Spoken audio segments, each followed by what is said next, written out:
Fala, torcida vascaína, Felipe Tiru de volta na área com mais um Boletim AV. Então, se você curte o nosso quadro, já larga o dedo no like aí. Não se esquece também de se inscrever no canal, caso ainda não seja inscrito, e de ligar o sininho de notificações, para ser avisado sempre que tiver vídeo novo por aqui. E aproveitando, já segue o Atenção Vascaínos também em todas as outras redes sociais, é só procurar pelo @avascaínos. E eu tô aparecendo aqui nesse domingo para repercutir, né, essa péssima estreia do Vasco na Série B. Todo mundo aí, de cabeça quente, irritado com esse início, né, de campanha do Vasco, estão prenhes de razão de estar, não é mesmo? Não participei da live do pós-jogo ontem, mas acompanhei os companheiros aqui do canal e, assino embaixo de tudo o que eles disseram. Foi uma estreia muito ruim do Vasco, né? Não pela derrota em si, porque, cara, perder a gente sabia que ia acontecer, né? Ninguém, eu acho, esperava que o Vasco fosse subir de novo para a Série A invicto. A gente sabe que a derrota poderia acontecer e até para uma equipe que parece aí estar arrumadinha e das mais qualificadas, que nem é o caso do Operário, tudo isso estava dentro dos planos, vamos dizer assim. Acho que o que machucou foi mais a maneira como a derrota aconteceu do que até a derrota em si, não é mesmo? Porque é aquela história, né? O Vasco poderia ter perdido 2-0 num jogo que tivesse sido equilibrado ou que o Vasco tivesse até dominado a partida, mas aí os caras, no lance de sorte, abrem o placar no começo do jogo, o Vasco pressiona, martela, cria várias oportunidades, não consegue achar o gol, e aí no finalzinho, num contra-ataque, os caras vão lá e ampliam para 2-0, né? Se fosse nessa situação, talvez o discurso fosse diferente, mas não foi isso que a gente viu, né? A gente viu um jogo onde o Vasco foi completamente dominado pelo adversário, o Vasco jogando em casa, né, vamos lembrar, em São Januário. E é isso, eles fizeram 2, eles podiam ter feito 4, eles podiam ter feito 6, botaram 2 bolas na trave, perderam um monte de gol na cara. Enquanto o Vasco, por outro lado, cara, não criou uma chance clara. Aquela chance que você fica assim, putz, aquela bola entra, sabe? Não teve isso. Então foi um domínio completo do adversário e eu acho que é isso que preocupa mais. E aí você pode estar falando, Tiru, mas essa semana passada você estava falando que o Vasco tinha o melhor elenco do campeonato, que era favorito, agora você vem com esse discurso? Sim, eu falei isso e eu afirmo isso. Eu ainda acho que o Vasco tem o melhor elenco, né, do campeonato, ou vocês acham que agora, por causa dessa derrota, o elenco do Operário virou melhor que o Vasco? Agora o Ricardo Bueno lá é melhor que o Cano, o Felipe Garcia é melhor do que o Peck, o lateral esquerdo deles é melhor que o Zeca, o goleiro deles é melhor que o Vanderlei? Acho que não, né? Eu acho que não. E até por causa disso eu ainda acho que o Vasco é favorito, sim, pra subir e até pra ser campeão. Agora, acontece que o favoritismo, ele tem que ser comprovado em campo. Nenhum favorito ganha jogo de véspera. Muito pelo contrário, se você entra com essa impressão, é o primeiro caminho, por melhor que o time seja, esse time perder, né? E eu acho que é isso que fica evidente depois da derrota de ontem. O Vasco, ele tem a parte mais difícil, né? Que é um bom elenco. Porque, vamos lá, quais são os 3 pilares que eu acho que são importantes para você ter um time vencedor? Você tem que ter qualidade técnica, né? Ou seja, bons jogadores. Uma qualidade tática, um time que saiba o que fazer com a bola e quando está sem a bola. E a cola que une essas duas coisas, que é a vontade, a garra, né? E eu acho que o Vasco tem o mais difícil, porque garra vontade, isso é o mínimo que a gente espera de um jogador, principalmente de um jogador que tá jogando no Vasco, tá com salário em dia, tem o CT para treinar, sabe a importância da camisa que veste. Cara, o mínimo que a gente espera desse cara é vontade. Tática também é aquela coisa, ainda mais no Brasil, a gente não vê nenhum time com revolução tática, uma míriade toda de táticas diferentes, não. Você bota ali alguém que consiga fazer o feijão com arroz, já costuma resolver, né? A parte técnica que é mais complicada. Achar bons jogadores custa dinheiro, principalmente, né? Então essa é a parte mais difícil. Se o Vasco consegue sair na frente dos adversários nessa parte mais difícil, pra mim, teoricamente, passa a ser o favorito, contanto que ajuste essas duas partes, né? E a gente viu muito desses outros 2 pilares faltando. Faltou a parte tática, eu acho que isso fica bem ilustrado até na proposta de jogo dos 2 times, né? Os 2 times tinham a proposta de marcar alto, marcar a saída. Só que quando o Vasco foi fazer isso, subia a marcação lá, o Operário, cara, 2 passes ali resolvia, já conseguia sair com a bola pro meio campo, pro ataque. E com o Vasco, o contrário. Quando o Vasco tentava sair e o Operário marcava, os 2 gols do Operário vão sair justamente de roubadas de bola na saída, né? Acho que isso é falha, por uma parte, do Vasco, que não soube marcar direito, e do Operário, que teve a qualidade. Tanto lá, quando pressionado, sabia como acionar os jogadores para fugir da marcação, quando marcando em cima o Vasco, sabia quem pressionar e a hora certa para pressionar.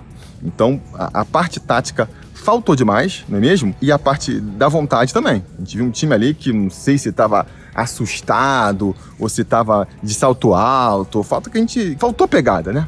Faltou pegada nesse time do Vasco. E aí que eu vou querer entrar no assunto, que é o assunto que eu não vi muita gente discutindo e eu queria levantar aqui com vocês, né? A gente ficou discutindo depois lá na redação do Atenção Vascaínos. A gente tem um grupo de WhatsApp que fica funcionando como se fosse uma redação virtual do canal, não é mesmo?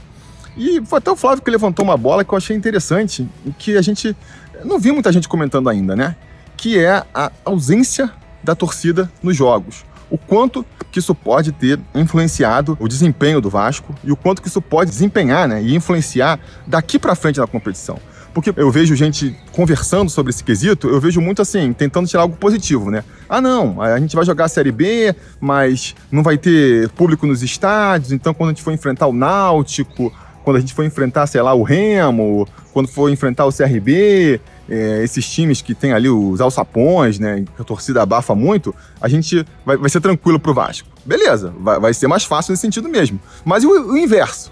Quando os adversários vierem jogar em São Januário, será que eles vão ficar se sentindo intimidados num estádio vazio, sem a torcida para pressionar? E o principal, né?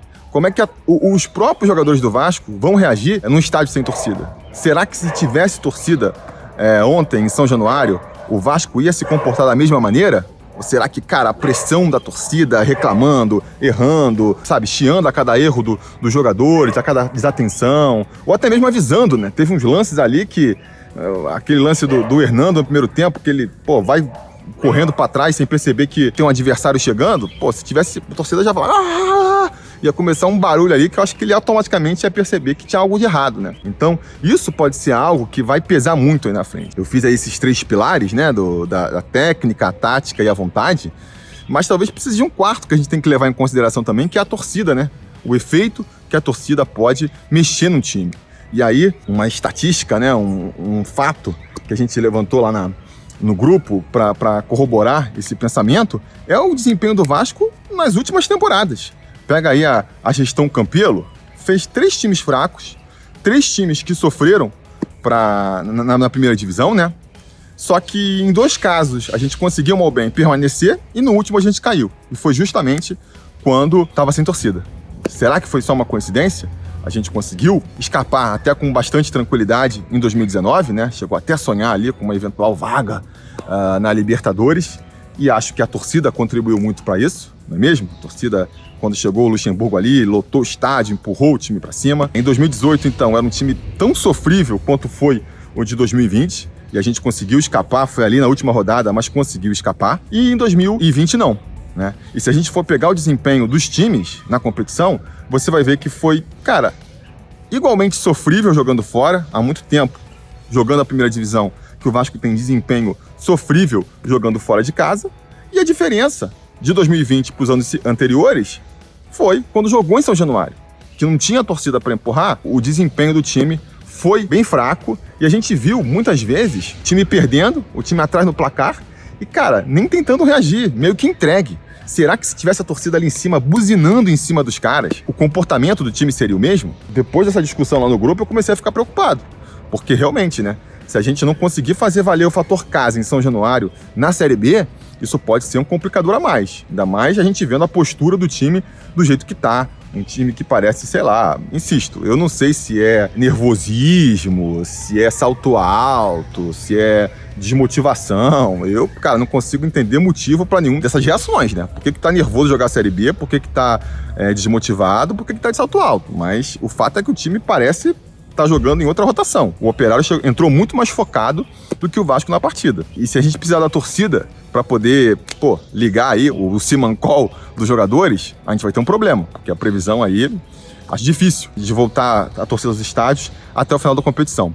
Mas então eu quero lançar aqui essa pergunta para vocês. O que vocês acham? Acham que realmente a torcida do Vasco pode fazer falta? Pode ser o elo, né, que tá faltando aí para esse time da liga de vez? Ou vocês acham que não?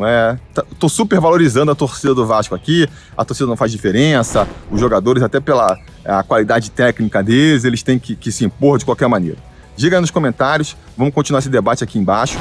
Não se esquece também de curtir o vídeo aí, assinar o canal caso vocês tenham gostado e voltar aí mais tarde, né? Amanhã vai ter Bom Dia Gigante com o Emerson, Acorda Vascaínos com a Jéssica, trazendo todas as últimas informações sobre o nosso amado clube, não é mesmo? E vocês sabem, né? Segunda-feira, no final do dia, tem a tradicional live, onde a gente vai debater muito mais sobre o jogo passado e o futuro, porque terça-feira, amigo, já tem outra pedrada, já tem Vasco na Copa do Brasil e vai ser fundamental a nossa vitória. Beleza? Posso contar com a audiência de vocês? Espero que sim. E até lá, a gente vai se falando.